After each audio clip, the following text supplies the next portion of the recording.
Hello, welcome. In this video we are going to discuss the concept of normal subgroups and factor groups.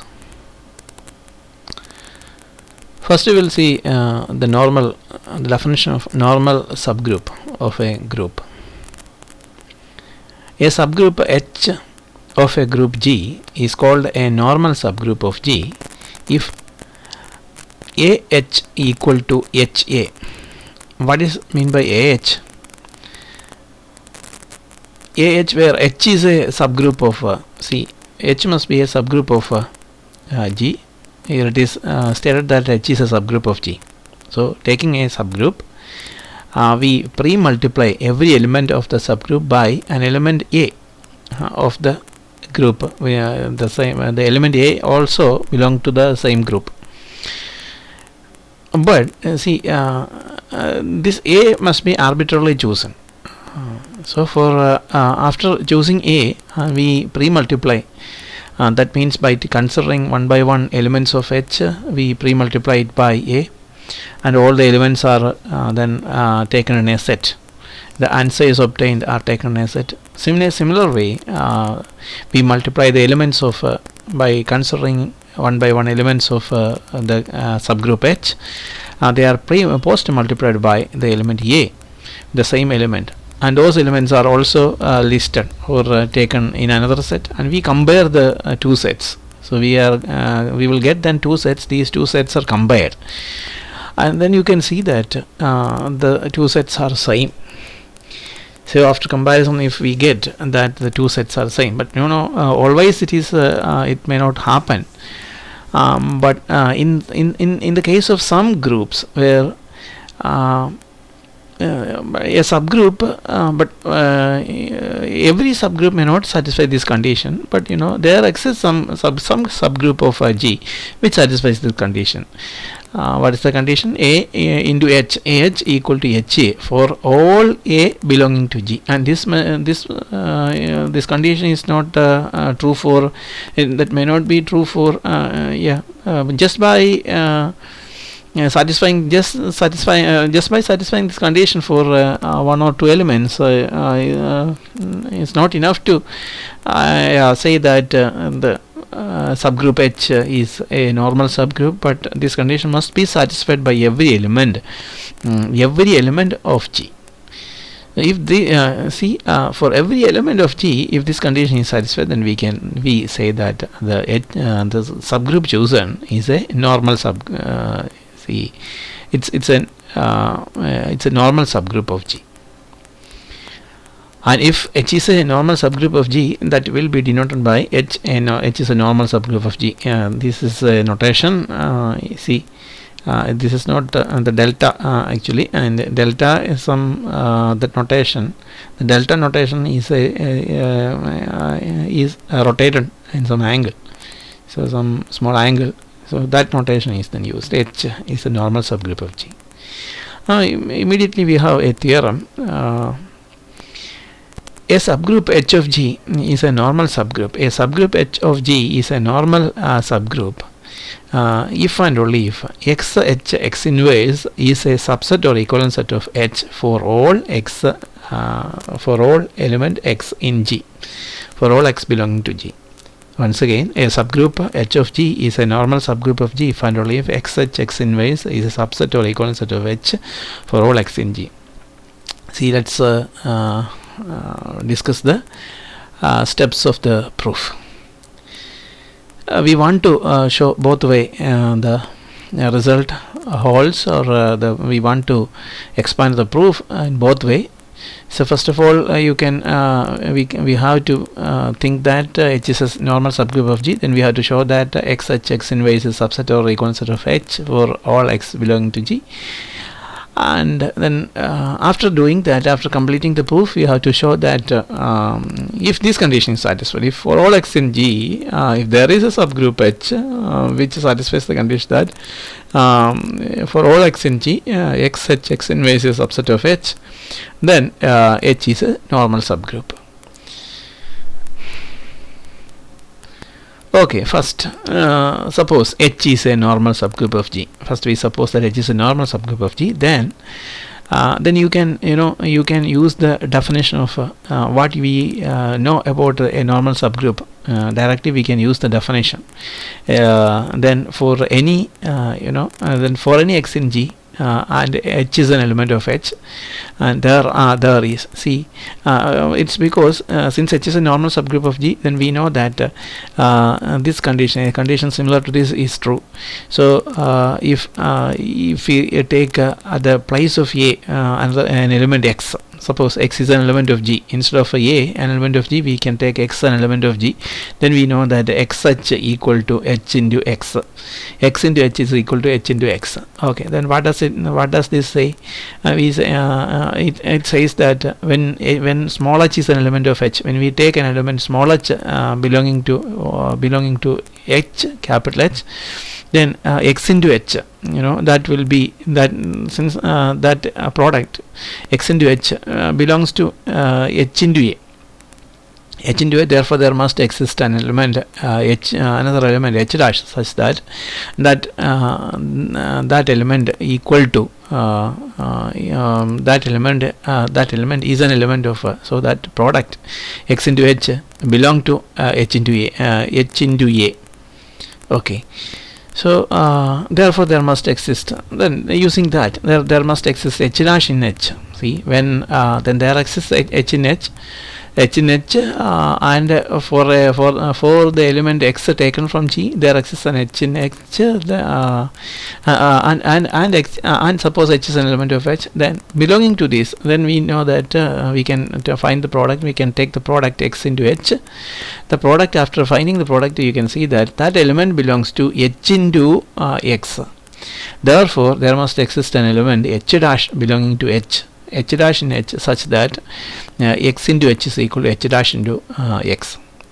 Then what we can do, okay, then you can now and its explanation is given here by replacing C. The reason for that is explained, and actually that has been explained by me, and this is the reason for that. So there must exist H dash in H, such that AH is equal to H dash A.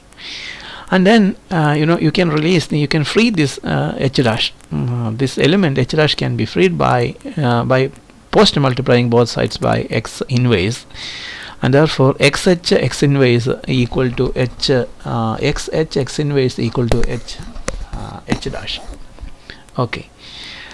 This shows that XH inverse equal to H dash. That means that therefore XH X inverse, for every element X belonging to G, this is true. Therefore XH X inverse is a subset of H.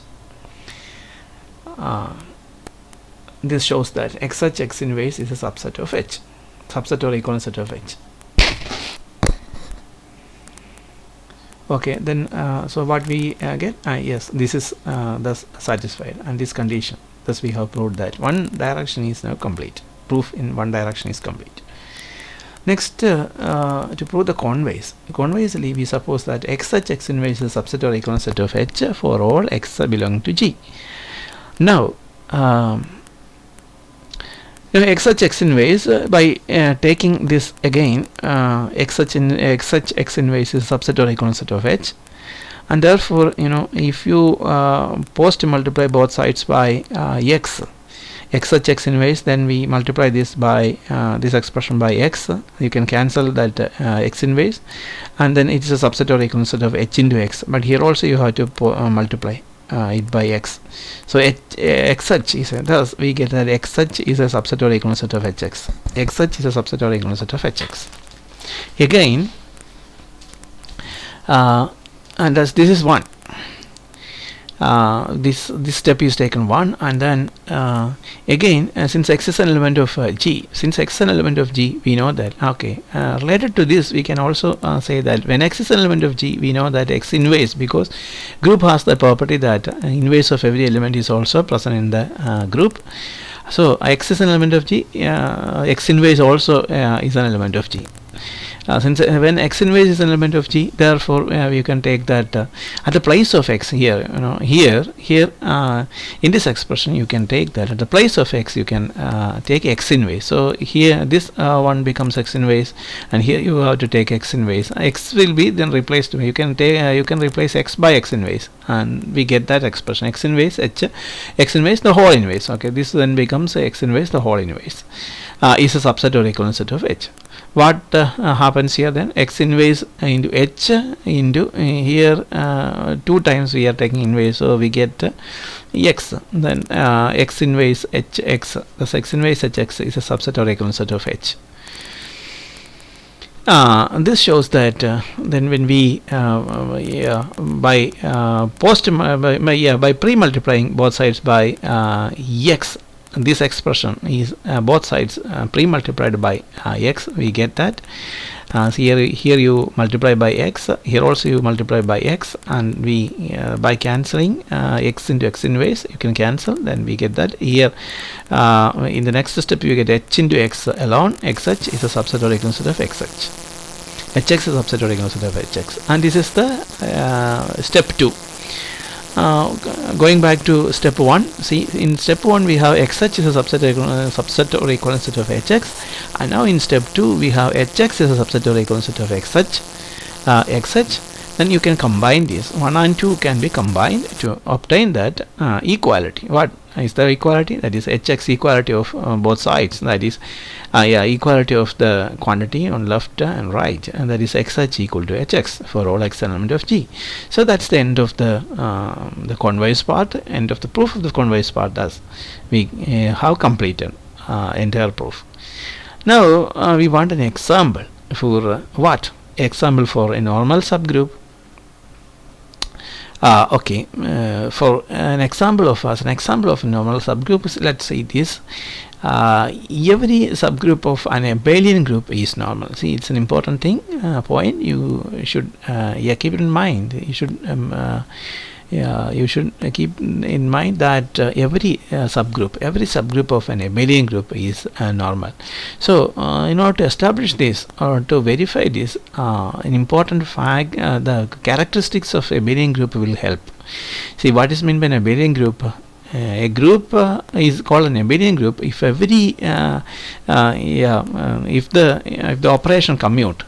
If the operation which is defined on the group commute, that means A dot B, suppose dot is the operation defined on the group, and if A dot B equal to B dot A for every pair of elements A and B taken from the group, then we can say that the group is an abelian group. Then the group is an abelian group. Okay, and that means this property can be applied here.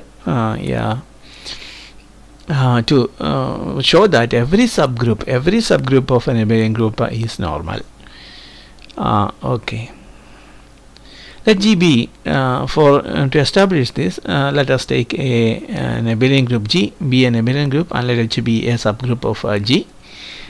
And we have AH equal to HA. See, then AH equal to HA for all A belonging to G. See, for every A belonging to G and H belonging to H. And we know that AH equal to HA because the operation commutes in the abelian group. Therefore, whenever we have AH, that will be equal to HA.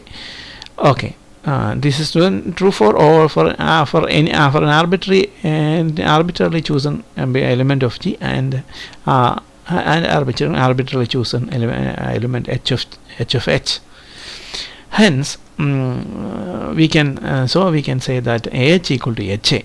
Therefore, AH equal to HA for all A belonging to G. Therefore, and hence H is normal. Thus, we get that AH equal to since AH equal to HA for all here by taking one by one the element of H, each element of H, we can since we can say that AH equal to HA. Then in general we can say that A into H, A dot H equal to H dot A for all A is an element of J. So irrespective of the nature of the subgroup chosen from an abelian group, so whatever subgroup you choose from an abelian group, we can say that we can see that H is normal. Another example, second example, See, the sender is a G. We know, we have already you have studied the concept of sender of a group. G is a group here, and the Z of G is the sender of a group. Sender Z of G is normal. The sender, but this is a subgroup. You know, we have also seen that sender is a subgroup of sender of a group is a subgroup of that and the group, and the sender is a G of any group is normal. Now to prove this, let X is an element of ZG. Let X be an element of ZG. When X is an element of the center of G, then we know that XY equal to YX for all Y, or XG is equal to GX for any G belonging to G, for an arbitrary G belonging to G. Okay, once again, xg is equal to, if x belongs to the center of G, then x into G equal to G into x for all G in G belonging to G. Hence, therefore, due to this reason, Zg is normal. Due to this reason, okay, we get that Zg is normal. Thus, the establishing that fact is very simple here. Another example, thus we have seen two examples. First example is that a subgroup of every subgroup of an abelian group is normal. First thing, and then center of this example belongs to any group. You take any group and take its center. Then center of any group is a normal subgroup. Okay. Here what is fixed? Here the center is the subgroup is fixed here. You can choose an arbitrary group, and its subgroup will be then fixed. But in this case you see, an abelian group is taken, so group is now fixed in some way. We can say that it is fixed here in this example. An abelian group, you are not free to vary that nature of the group. The group must be abelian group. Then when the group is an abelian group, then every subgroup of an abelian group is normal. Next example, and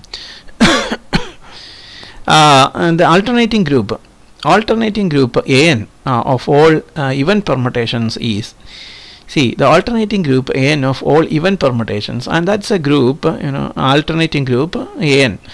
It's a subset of Sn. The group of all permutations is Sn. Then it has a subset An, that is called the alternating group. It has a speciality. What is the speciality of this group? It contains only even permutations. See, there are the permutation can be divided into two. One is even permutation. One type of permutation is even permutation. Other type of permutation is odd permutation. So we consider only even permutations of a only even permutations of n elements. We consider only even permutations of n elements, and that set of all even permutations of n elements, and that constitute a group. That group is called the alternating group, which will be denoted by An. To prove this, here an example is given. Actually, by considering an example, this is proved. Consider A4. We consider A4. Then A is equal to 1, 2 is an element of S4. When we consider A4, then you have to consider S4. S4 is the group of permutations taking 4 elements. Group of all permutations taking 4 elements, and A equal to 1, 2 is an element of the cyclic group, the cyclic permutation 1, 2. A equal to 1, 2 is an element of S4. H equal to 1, 2, 3 an element of A4. Then H equal to 1, 2, 3 an element of A4. It's because you can split it as 1, 2 and 1, 3 as two permutation as two two cycles. see as two cycles. Here we get two cycles, 1 2 and 1 3 1 2 1 3. Then it's, you can write it as the combination of two cycles. That's why it's an even permutation. So it belongs to A4. And then you can write 1 2 1 2 3 and 1 2 equal to 1 2 3, an element of A4. Okay.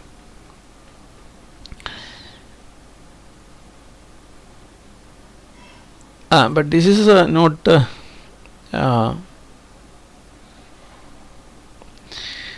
not very useful here. Here it is. This example is not developed in that form, in the form that it is. It supports the claim that. So in this example, it's actually this material is unnecessarily given here. It doesn't substantiate the fact which is stated here.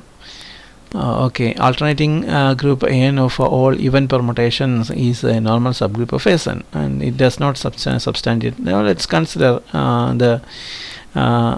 this part. So let H be a normal subgroup of G. Let H be a normal subgroup of G, and let K be any subgroup of G. H be a normal subgroup of G, and let K be any subgroup of G, and then Hk equal to, we define Hk equal to H dot K, where H belongs to H and K belongs to H is a subgroup of G. Okay, and this is not an example, actually it's a result. Okay, therefore see, it's a mistake. It's a result. We want to show this result, we want to prove this result. See, let H be a normal subgroup of G, H be a normal subgroup of G, and let K be any subgroup of G. Then Hk, which is defined by considering an element of H and an element of K, and that's H dot K, Hk, where H belongs to H and the K belongs to H, it's a subgroup of G. How can we prove this? So we want to prove that it's a subgroup of G. See the proof. First of all, we can think about the identity element. See, since H and K are subgroups of G, H contains the identity element, and K also contains the identity element. Okay, H contains E, and K contains also E. Therefore, you can take the identity element from H and K, and then you can multiply. Thus we get E equal to E dot E belongs to, then it belongs to Hk. Thus the identity element belongs to Hk. First of all, we get that identity element belongs to Hk. Okay, next we consider, next we take two elements of the set Hk. See, we are going to show that Hk is a subgroup of G. So first we have obtained that E belongs to Hk. Next we want to there exists some tests to verify that whether a subset of a group is a subgroup of the group. Okay, there exists tests. We are going to apply one of the tests. Conveniently, we are going to apply one of the tests. So for that, we take two elements A and B, two elements belonging to the set Hk. Let us take A and B, and then since every element of Hk has the form, and that it has the form that it contains it contains a part from H and the second part from K, and therefore you have to write A also in that form, A equal to H1 K1. Let A equal to H1 K1, and the second element B also have that form H2 K2. So B equal to H2 K2. Okay, then we are going to take AB inverse. See, if you can show that AB inverse also belongs to Hk, then we are done. AB inverse, if we want to show that AB inverse belongs to Hk, you have to show that it has the form in which the expression can be written as the product of one element from H and another a part from H and a part from K. Okay, if we get that it in that form, if you can simplify it in that form, then you are done. So AB the whole inverse is taken, and then so A is substituted there, H1 K1, and B is substituted there, H2 K2. Then inverse is taken, and you know that when inverse is applied, its order will be reversed, and K2 inverse, H2 inverse. Okay, thus H1 K1 there is no change in the first in the first parenthesis, in the first bracket there is no change, but here its order changes, K2 inverse, H2 inverse. And now by associativity you can release that, or you can remove this bracket and you can multiply these two together, and then we get that H1 K1 K2 inverse, K1 K2 inverse into H2 inverse. But K1 K2 inverse will be a new element of K, that is K3. You can take that K1 into K2 inverse, both are elements of K, so you can replace it by a single element K3. Okay. Okay, then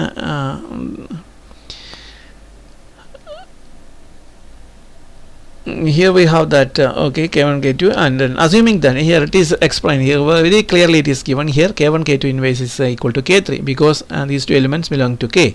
K1, assuming that K1 into K2 inverse is equal to K3, you can substitute here H1 K3 into H2 inverse. Okay, H2 inverse is given here.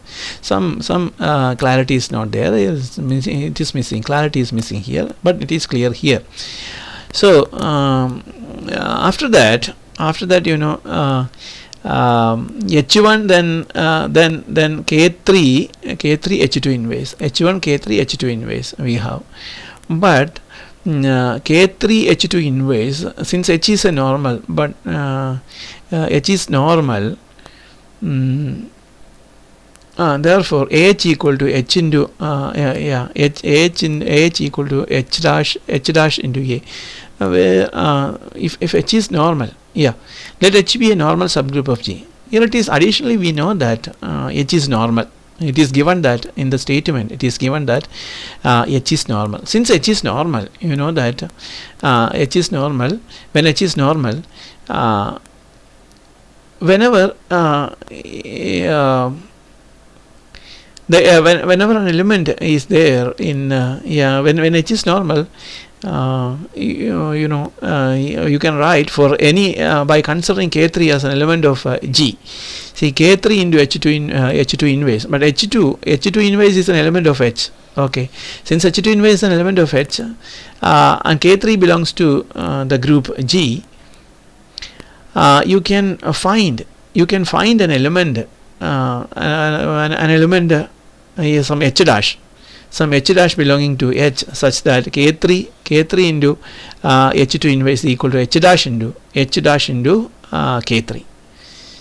See, H dash into K3, and that way you can find an element. There exists an element in H, then there must exist an element in H such that it's equal to this element K3 H2 inverse is equal to H2 or H3. Here it is, but it is not taken as H dash. That element, that existing element, is taken as H3.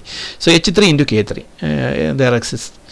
Then that element is taken H3, and therefore you can substitute. You can use that quantity here, that value, equivalent value here, then H3 into K3, and then you can combine this H1 and H3 to obtain that H1 into H3, and then K3 alone we get.